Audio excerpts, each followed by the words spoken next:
Cha kwanza mimi napenda kumshukuru Mwenyezi Mungu, mpaka sasa hivi niko vizuri na tumefika salama kutokea Saudi. So vile nimewahi kufika mapema, nafikiri ni kwa ajili ya kuja kuendeleza mipango na mikakati ya kwa ajili kuikabili nchi yetu ambayo iliyopo mbele. Juma Choki ni bondia mzuri na mheshimu na nimejipanga vizuri kwa ajili ya kumkabili.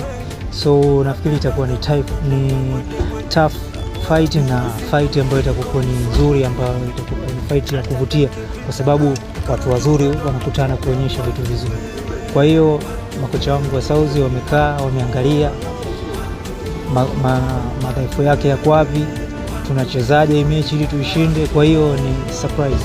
So nachotaka tu kuambia wapenzi na mashabiki wa Tony Rashid, surprise zitakuwa ziko nyingi. Kwa hiyo nimeandalia tu vitu vizuri, waje kwa wingi siku hiyo tarehe 24. Kitu ambacho nataka tu kumwambia bwana Juma Choki, huu ni mchezo kama mchezo, unapohitaji tukutane tunakutana. Kwa hiyo nafikiri watu wazuri wamekutana. Kwa hiyo siku hiyo fanya mazoezi, nimefanya mazoezi ili tuwape raza mashabiki wa ngumi wa Tanzania.